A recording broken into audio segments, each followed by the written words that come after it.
The President of the United States of America, Donald Trump, accuses the Cameroon government of gross violations of internationally recognized human rights, extrajudicial killings, torture, and other atrocities in the northwest and southwest regions of the Republic of Cameroon. These are the reasons advanced by the U.S. President Donald Trump to announce that he is going to exclude Cameroon from the Africa Growth and Opportunity Act, AGBORTEM, as from January 1, 2020. And the Minister of Territorial Administration, Atanganji Paul, is in the southwest regional chief town, Boya. He went there to evaluate the security situation in the region. Those were our top stories.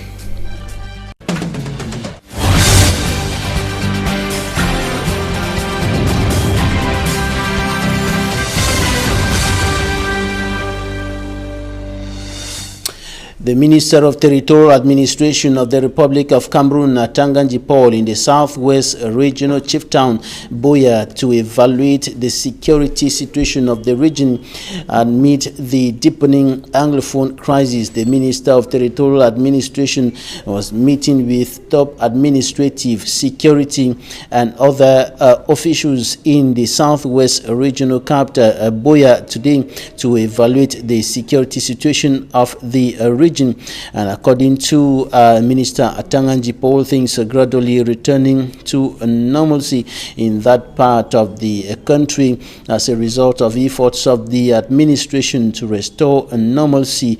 Efforts, of course, following the major national dialogue which took place in the nation's political capital, Yaoundé, bringing together leaders from in and out of the country to discuss the way out of the Anglophone crisis. And today, the Minister of Territorial Administration was meeting with his collaborators in the southwest region to take a look at the situation and, of course, corresponding actions and decisions that should be taken to move towards the return to normalcy and peace in the southwest region of the country. Take a listen to Atanganji Paul in this extract.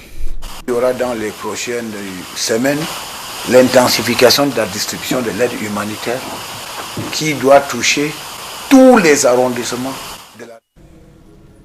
We're sorry for that little mix up there. The Minister of Territorial Administration speaking on the government's close to 13 billion francs a year humanitarian aid plan that is being executed in the northwest and southwest regions of the country, and of course the other neighboring regions as well, the littoral and the west regions of the country, harboring hundreds of thousands of persons displaced by the Anglophone crisis.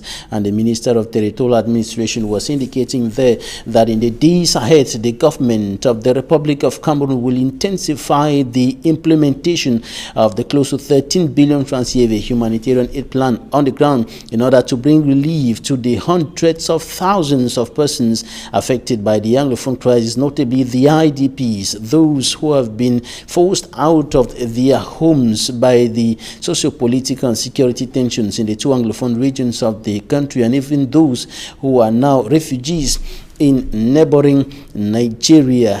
And of course, we'll be coming back to that extract in our subsequent news editions. Now we're going to talk about the Coupe Moningouba division, still in the southwest region of the country. That is, of course, one of the areas of the country badly affected by the Anglophone crisis. Before we talk about the Coupe Moningouba division, we'll talk about Santa in the northwest region of the country, and the new divisional officer has been installed into his functions amid the deepening Anglophone crisis and the devastating consequences of the gun battles, destruction of properties, and atrocities being committed in the northwest and southwest regions, and particularly in the Santa subdivision in the Mezam division, northwest region of Cameroon. A correspondent in Bamenda, Stella reports.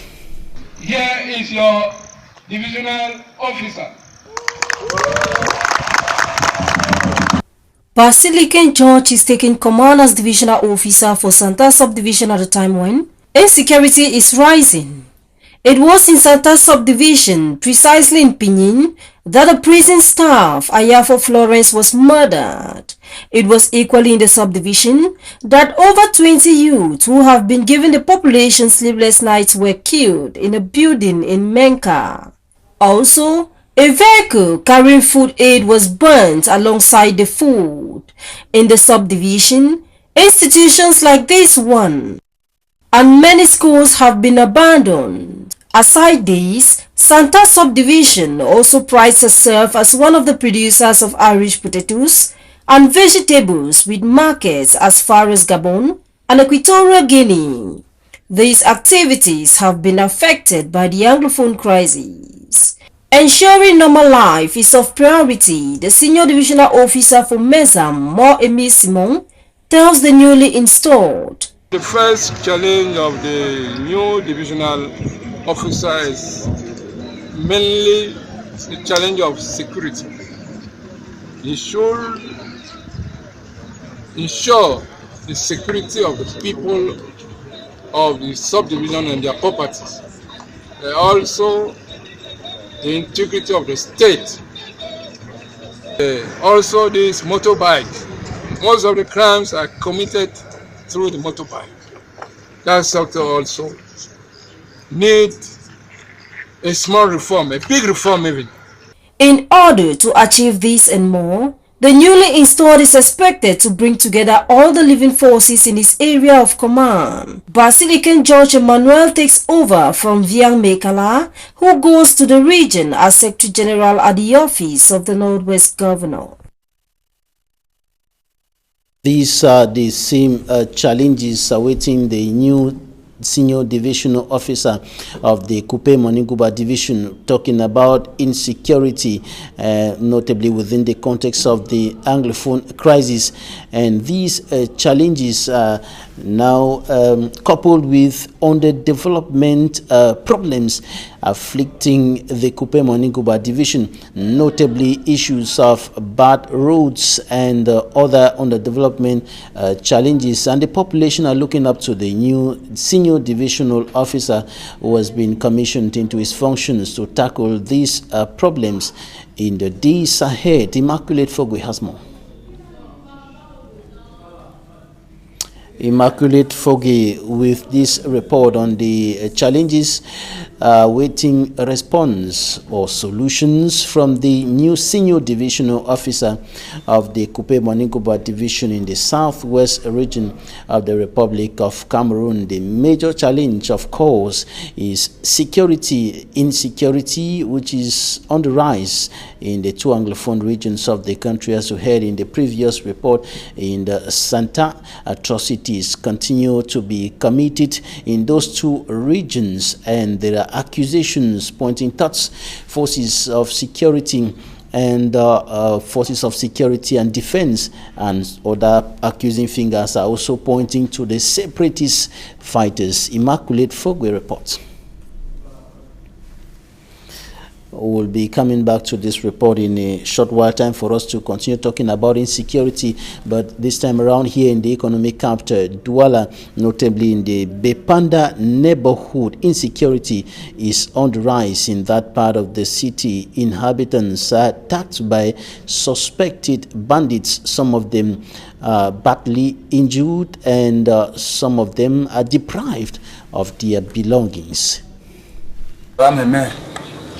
Pamis Dibang Jean de Dieu is now without his 3 fingers and rendered disabled after unknown men attacked him at his residence at the Bepanda Omnisport neighborhood in the Douala 5 municipality.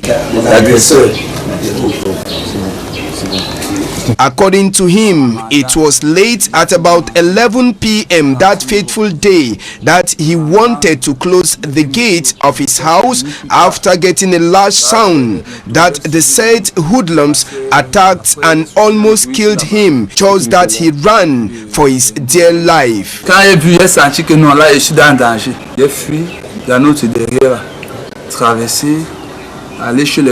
This is just one of the cases of insecurity that has overtaken the neighborhood of Bepanda in the Douala 5 subdivision.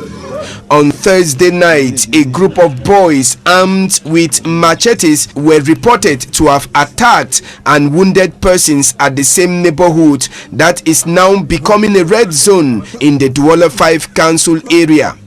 2 weeks ago, precisely on October 22nd, it was at the Fengudron quarter in the same neighborhood that a young lady, Thani Sylvie, was strangulated to death by unknown persons. We just want to come with the unlocked door. We came and realized that her door was locked. Her friend was the one calling her to go and pick up her child, only to discover that she was lying dead on the floor. Because we give Spekill as a friend for confidence. So now they can open the door now, they see Sylvie and sleep. No security, no for the quarter. There is no security in this quarter. My child did everything during the day and everyone in the neighborhood saw her, only for them to realize later that she was gone. While the Tani family buries their daughter later this weekend, the other inhabitants left in the Bepanda neighborhood are calling on the increase of security in the locality.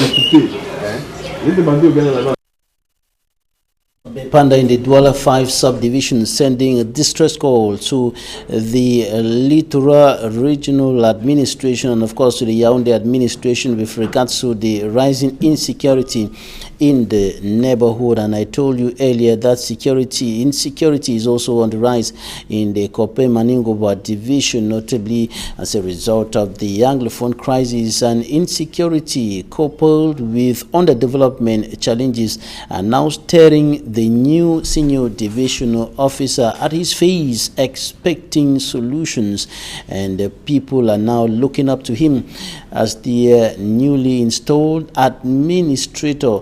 He was commissioned into his functions recently. Details in this report. In ruins, schools abandoned in bushes, school-going children out of school. Many of them have not been to school for the past 3 years. Young persons who were very busy yesterday are unable to carry on with their activities normally, as was the case 3 years down memory lane. This is the picture of Kope Maningoba division badly hit by the Anglophone crisis. All these and more were echoed to Jean-Marie Chakwi, who was being installed as the new senior divisional officer for the Kope Maningoba division. And their properties, with the active collaboration of administrative authorities and officials of the defense and security forces in your area of command, we shall spare no efforts to sensitize and build confidence with the local population in order to reassure and bring them. Another major problem is the roads, our roads. Everybody is an eyewitness. Our roads are completely neglected. Melon Bangem Road, where construction work started, tarring started, ended in Mangel. That is not even part of Kope Maningoba. So far, we don't have any patch of tar on our road. Jean-Marie Chakwi expressed his readiness for the task ahead of him. We have to work hard to guarantee the security of people and their property. And as far as I'm concerned, I've came here like a champion of peace. And all the elite and population of Kope Maningoba must be champions of peace, because without peace nothing can be done. The new senior divisional officer takes over command amidst tight security on land and on air as the Anglophone crisis deepens further. Immaculate Fogwe reporting there. And coming up, our Southwest correspondent Derek Jato takes a look at the problem of difficult access to land by women in the region. Statistics project that land matters constitute a greater number of court cases in most courts around the Southwest region. And today in Boya, stories of a piece of land being sold to more than one person are common. If you are looking for your land and you don't know where to go, you fall in the wrong place. Because in this country, there are 7 different courts that deal with land. Legal minds warn that land matters are very complicated and must be handled following the lawful norms in place.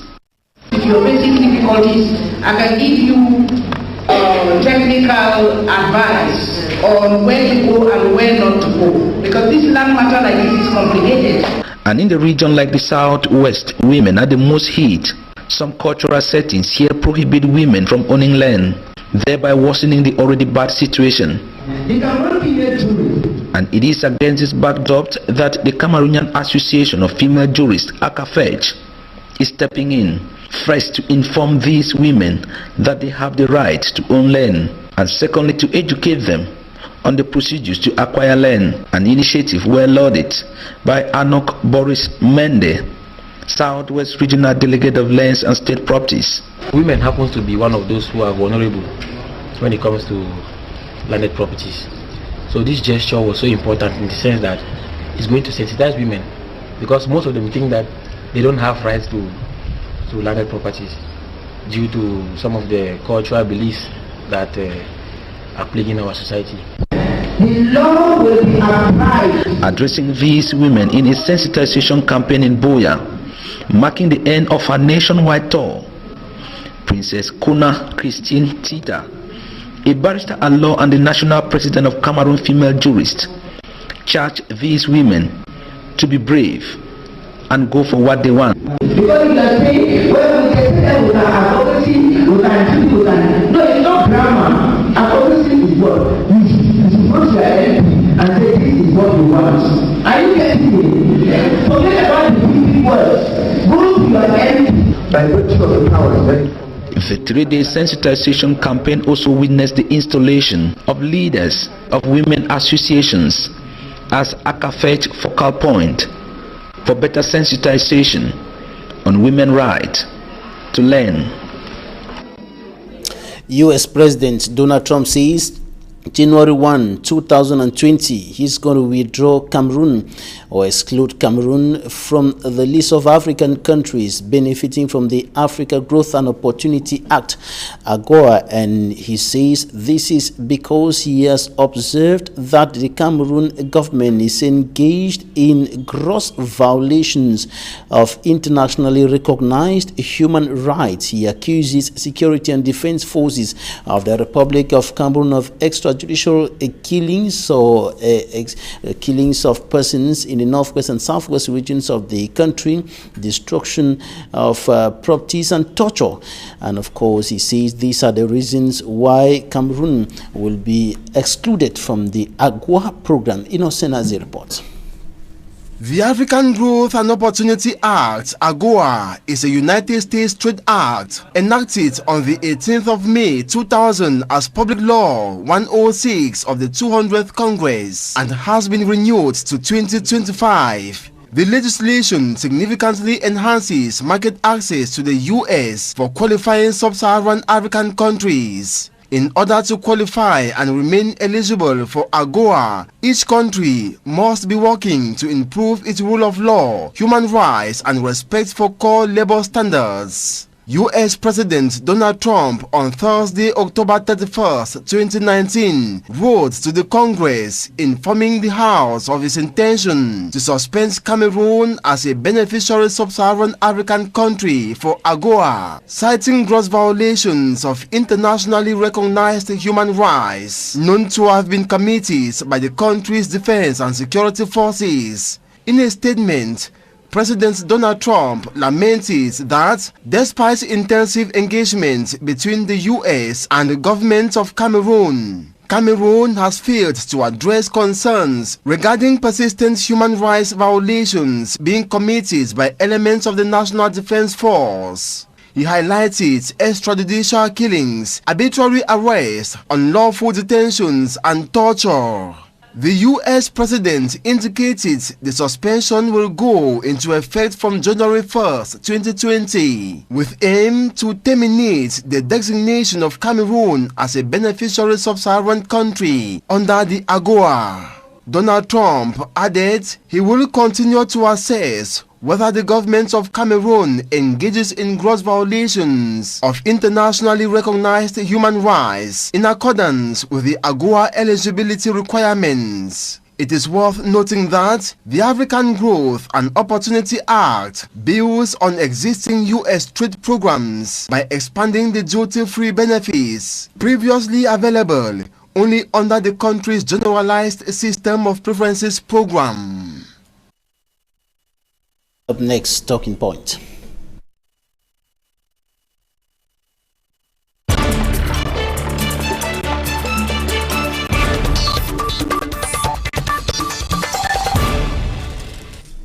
Thanks, ladies and gentlemen, for joining us in Talking Point. We are receiving a member of Stand Up for Cameroon, Jean-Claude AGBORTEM. You're welcome.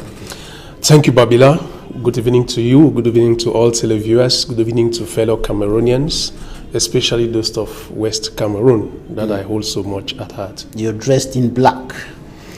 Yeah, for some time now, you must have noticed that we of the Stand Up for Cameroon platform have been encouraging Cameroonians to dress in black on Friday as a civil action geared towards proving to the Cameroonian regime of Mr. Biya that we are not happy with the way they are handling this country, and we think that they have to give way for political transition, which is what Stand Up for Cameroon holds so much and encourages every Cameroonian that wants change in Cameroon to adhere to this vision, because we think that after 37 years, we don't think that Mr. Biya and his members have solutions to what is happening in our country. It is just obvious that they are incompetent, which is related to a lot of issues as far as their management is concerned. And so we think that we need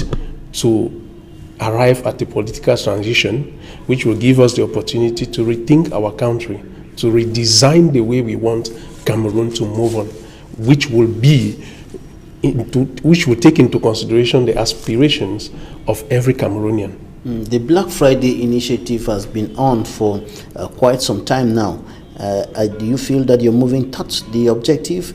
Are Cameroonians adhering to that initiative? We think that we are moving towards our objectives in the sense that every Friday we have sessions in all the towns where we are represented to educate Cameroonians on civil actions. Because, you know, we believe that the fact that Cameroonians are so ignorant of certain things gives Mr. Biya the opportunity to do what he's doing. That's why you realize that every Friday we have sessions on particular issues, mainly towards political transition. And we also have sessions where we organize to teach Cameroonians their rights. We need to understand that nobody is more Cameroonian than the other. We are all Cameroonians, and we did not choose to be Cameroonians. No one chose to be Cameroonians more than the other. We are all called by God to be Cameroonians, and so we must benefit from whatever this country can provide without distinction. Apart from sessions, what other action do you undertake? Well, you must have, you are following Stand Up for Cameroon. When I talk of you, I talk of EQUINOXE TV. You know that Stand Up for Cameroon has been present in the Anglophone crisis. We have been in the field. We have been organizing assistance to IDPs. We have been assisting those who were arrested. We have fostered the Free All Arrested campaign, because we think that nobody is to be deprived of his freedom because he chose to say what the other person doesn't want to hear. So Stand Up for Cameroon is not just about wearing black or educating Cameroonians on their right, but also going closer to the people who need them more. And we are there every time. All right, that's what Stand Up Cameroon has been doing. Well, I was asking the question in relation to the Black Friday initiative. Apart from the sessions, do you take to the streets sometimes to sensitize people all over? No? Well, we do. We have ground activities, which I may not reveal them here with you. But you know, our mission is to mobilize the Cameroonian people to stand up and look at Mr. Biya face to face and tell him, we no more want you. And we think that that is the only solution to a new Cameroon, not an election, not the monologue he organized in Yaoundé. We are calling the people's attention. Cameroon It's not Mr. Biya's Cameroon. It is our Cameroon. And if we stand up today as Cameroonians and look at Mr. Biya and tell him enough is enough, as it has happened in some other countries, then he will give way and will redesign our country. So that is what Stand Up for Cameroon is doing. Is President Paul Biya the problem of Cameroon or the system? Now listen, when we talk about President Paul Biya, we are talking about a system that he incarnates, taken from Ayijo. A system he incarnates, because whether we want it, no matter how we put it, Mr. Biya is the head of the Biya's regime and is responsible. It is true that the responsibilities goes to all the members of the team, but he incarnates this regime, and we think that it is time for them to give way for us to move on with our country, especially as most of them seem not even to be Cameroonians. But the President of the Republic, in all his speeches, and other members of government have been demonstrating their goodwill, demonstrating their determination to work for Cameroonians, to end the Anglophone crisis, to end the socio-political tensions, to end the post-electoral crisis, and to make sure that Cameroon is a prosperous nation. Mr. Babila, you can't be absent and claim to take care of your family. It is impossible. Mr. Biya's regime is an abstentia regime. We don't see them. They don't exist. They exist in two things: appointments and decrees. And then when things happen, like what happened recently in Bafoussam, that's when you see them. Where were they before the incident? A regime that is absent at every level can't respond to the aspirations of Cameroonians.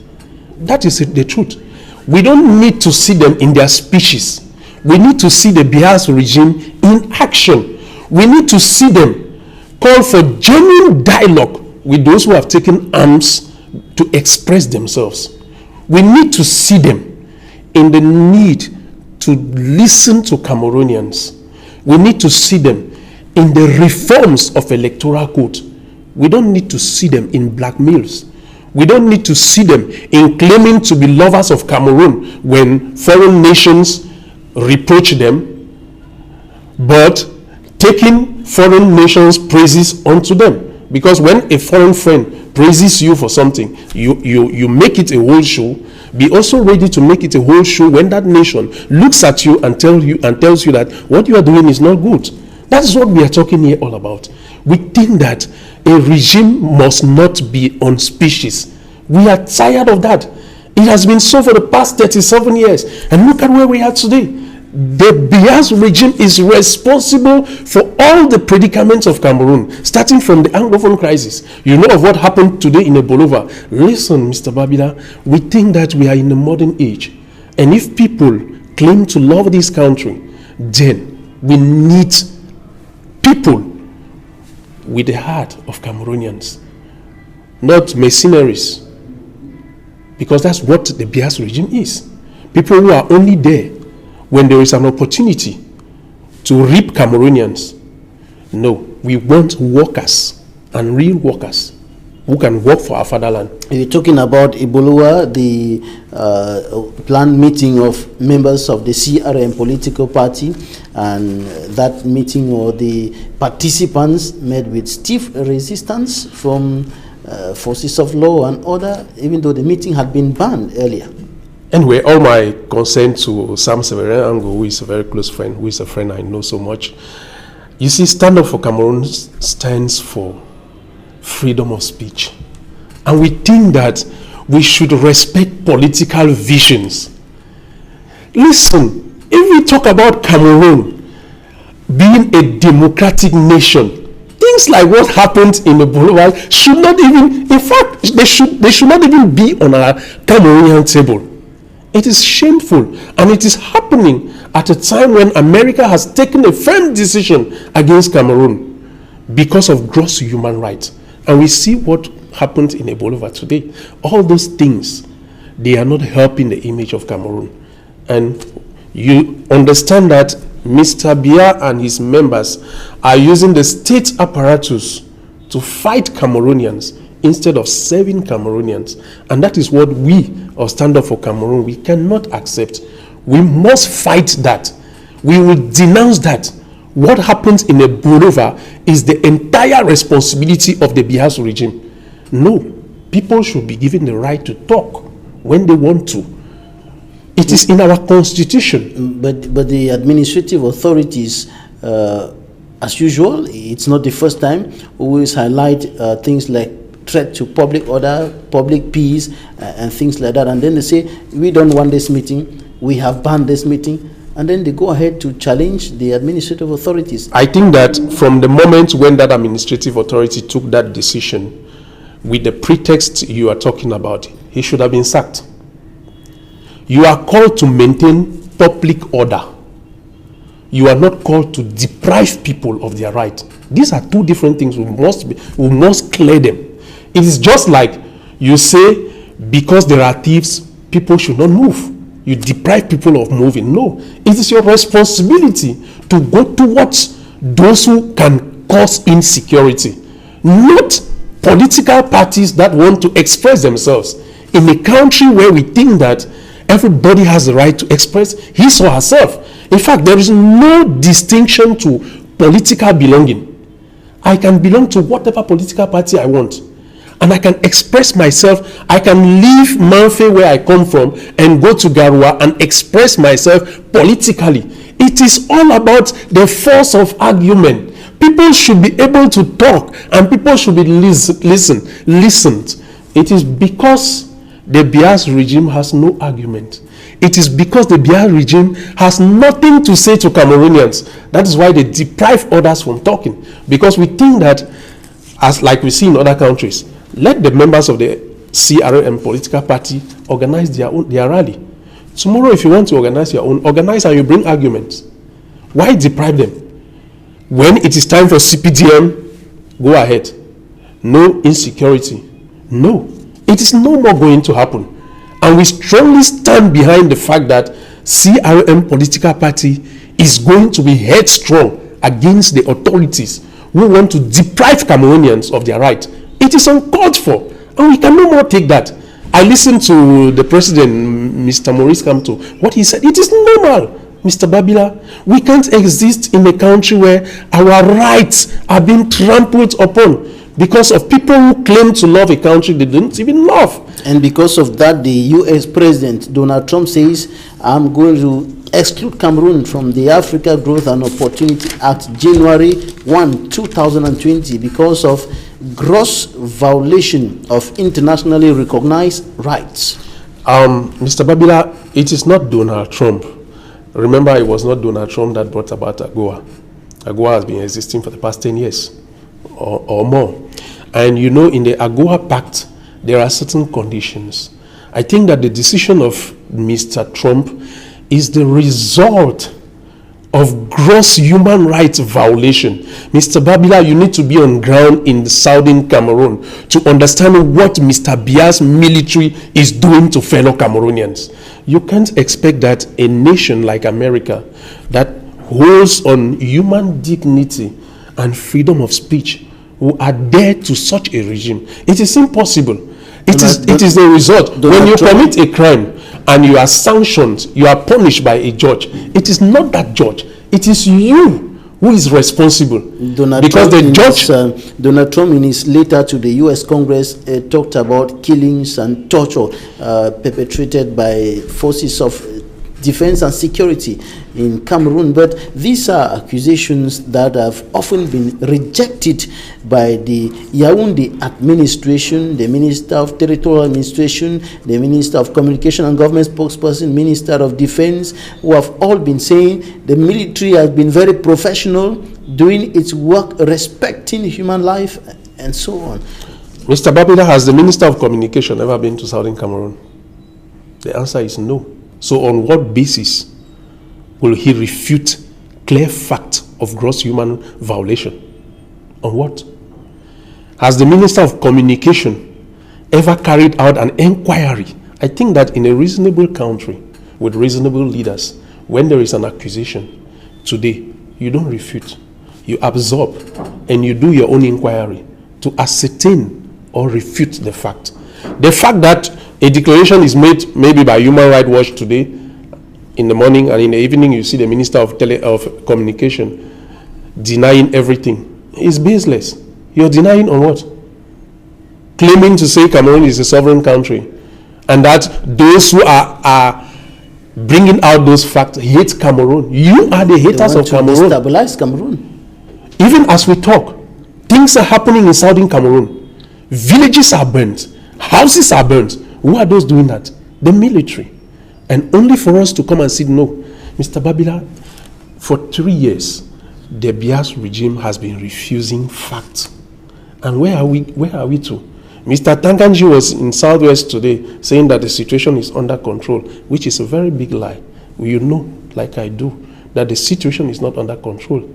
The American decision is a teaser to the Cameroon government to tell them that you have not done enough. The result is there. If they were doing enough, the Anglophone crisis will not be the topic on the table today. The fact that the Anglophone crisis is a topic on the table and things are still happening in southern Cameroon shows that the Bias regime is incompetent to handle that crisis. And that is why we of Stand Up for Cameroon, we think that we need to move forward without the Bias regime for a political transition. And I'll take this opportunity to call Cameroonians. Cameroon is our country, you and I. Those who are leading us today, tomorrow they will no more be there, but we will be there. What country are we going to leave for our children? That answer depends on each and every one of us. And you think that the only answer is a political transition? But that is the way forward. Don't you think that there are other ways of going out of this? What way? When you have a regime that controls everything, they control the military, the judiciary, the educational system. In fact, they control everything. Tell me what they don't control. They control the economy. Do you know what is happening with the economy today? Maybe we'll have time to talk about some other thing. About the present economic situation of the country some other day. In fact, they have taken hostage Cameroon. And we, Cameroonians, alone can get out of that circle. It can't continue. They control election. They decide who wins. They control political manifestation. They decide who says what. They control the judiciary. The judiciary is under their control. They can do whatever they want to do. They can decide today that I am a prisoner tomorrow and I am a prisoner. In that kind of a system, tell me what we can use to kick them out if it is not civil actions that can lead us to political transition. All right, before we go, Jean-Claude AGBORTEM, what should be done immediately, urgently, in the two Anglophone regions of the country for normalcy and peace to return? We have always said it, and we have always made ourselves very clear. The first thing is free all arrested. People have been arrested and they are locked up for nothing. We think that they should be freed, and then we should sit for sincere and inclusive dialogue. The kind of dialogue where Mr. Biya himself will sit on the table. He is not an extra Cameroonian. He is president because we want him to be there. And if there is a dialogue between Cameroonians, Mr. Biya will sit with all other people that have grievances. And we come out, and that dialogue should be on a sovereign forum where every resolution that comes out of that table is a decision that must be implemented, not what happened in Yaoundé, where we are hearing some people say recommendation, some people say resolution, some people say advice, and the president has taken the I don't know how to call it, whether it's resolution, and put them in a drawer. No. You free all arrested, you grant amnesty to all consent. We sit on a sincere dialogue with, of course, a third party. That third party can be Cameroonians of goodwill. We have a lot of them who can sit and mediate that kind of discussion. And like I said, Mr. Biya must sit. Because we can come out of that conference that he is no more going to be our president. And at that moment, he stops being our president. Jean-Claude AGBORTEM, member of Stand Up for Cameroon Civil Society Platform. Thanks for coming. You're welcome, Mr. Babila, and it's always a pleasure to be here. Thanks, ladies and gentlemen, for staying with us. That's it for today.